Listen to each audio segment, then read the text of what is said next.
এদেরকে দায়িত্ব দেওয়া হয়েছে তোমার এলাকায়, তোমার আন্ডারে, তোমার ইউনিয়নে, তোমার ওয়ার্ডে কতজন গরিব লোক আছে নাম লিস্ট দাও। নাম লিস্ট দেওয়া হয়েছে 5,000, 1,000, 2,000, কিন্তু লোক আছে তার অর্ধেক। গভর্নমেন্ট ওইটা জাস্টিফাই করার জন্য এখানে আইসা গুনবে না যে কতজন লোক আছে, ঘর প্রতি কতজন লোক আছে, এলাকায় কতজন লোক আছে, এলাকায় কতটা ঘর আছে, এইটা গভর্নমেন্ট এতটা জাস্টিফাই করতে আসবে না।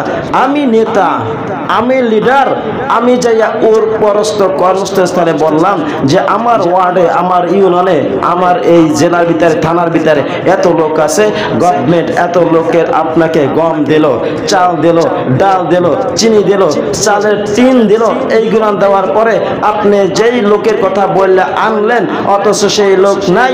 আপনি বলছেন 2,000 লোক আছে, কিন্তু লোক আছে 1,050, 500 জন, 15 জন, কিন্তু এই যে ব্যক্তি বাড়তি যে জিনিসটা আনলেন সেই জিনিসটা কোথায় আছে? জবাব দাও, জান্নাতে চলে যাও। এই জন্য নবীজি বলেছে কিয়ামতের দিবসে মানুষের মাথায় গম নিয়ে হাঁটবে, চুরি করেছে, জনগণের মাল চুরি করেছে।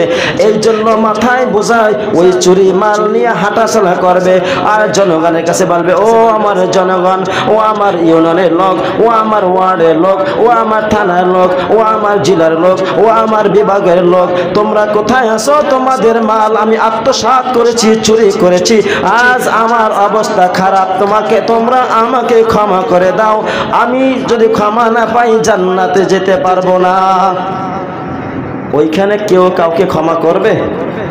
বলবি আরে বেটা, তোরে ক্ষমতা বানাইছিলাম, তুমি লিডার হয়েছিলা, তুমি আমাদের আমির হয়েছিলা, নেতা হয়েছিলা, নেতা হইয়া যখন উল্টা পাল্টা কাজ করেছো, জুলুম করেছো, অত্যাচার করেছো, অন্যায় করেছো, সীমা লঙ্ঘন করেছো, জবাবদিহি করো, আমাদের প্রাপ্য আমাদেরকে বুঝাইয়া তুমি জান্নাতে চলে যাও। এমন এমন আল্লাহ তাআলার বান্দার আমল দেখে ফেরেশতারা পর্যন্ত আশ্চর্য হয়ে যাবে। তাদের আমল দেখবে, যত দূর দৃষ্টি যায় ওই বান্দার তত দূর আমলে ভর্তি থাকবে। ডানে বামে যেদিকে তাকাবে শুধু আমল আর আমল, নেকি আর নেকি থাকবে।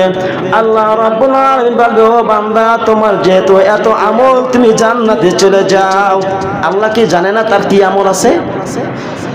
ওই ব্যক্তি জান্নাতে অগ্রসর হবে। সামনে আয়াত লুনা প্রতিবন্ধী দাঁড়াবে, বলবে, ও নেতা, তোমার এত আমল, তোমার এত নেকি নিয়ে তুমি জান্নাতে যাইতেছো। দুনিয়ায় বৈশা তোমাদেরকে আমরা পাওয়ারফুল বানাইছিলাম, নেতা বানাইছিলাম, আমির বানাইছিলাম, ইমাম বানাইছিলাম। সরকার আপনাকে এত টন, এত মন, এত কেজি চাল দিয়েছিল, আপনি আমাদেরকে বন্টন করে দিবেন। সেই জন্য আপনি আমাদের কাজ পর্যন্ত সেই রকমের পৌঁছান নাই। দুনিয়ায় বসে যেটা প্রাপ্য ছিলাম সেটা পাই নাই। আজকে সেই প্রাপ্য দেন, আমাদের দরকার আছে, আপনি প্রাপ্য দিয়ে আপনি জান্নাতের অগ্রসর হয়ে যান। ওই বান্দা তখন বলবে, ও ভাই শোনো, দুনিয়ায় বসে যেটা করেছে, ভুল করেছে, ক্ষমা করে দাও। ক্ষমা টমা চলবে না।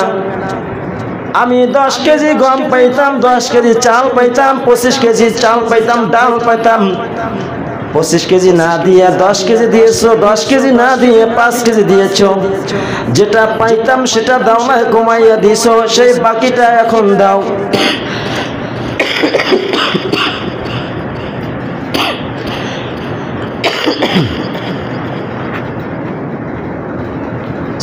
তখন কিয়ামতের দিবসে চাল ডাল অভাব থাকবে না, ঠিক না? চাল ডাল থাকবে কিয়ামতের দিবসে, থাকবে শুধু পাপ আর পূর্ণ, নেকি আর পাপ, নেকি কি আর পাপ থাকবে। তখন ওই ব্যক্তি বলবে, ঠিক আছে, আমার ওইটা যে প্রাপ্য ছিল, আল্লাহ তোমার এই বান্দা আমার প্রাপ্য, আমার হক দুনিয়ায় বসে নষ্ট করেছে, আল্লাহ আমি এর জন্য কতটুকু নেকি পাবো, সেই নেকিটা তুমি আমাকে দিয়ে দাও, আমার তোমার বান্দাকে ছেড়ে দাও।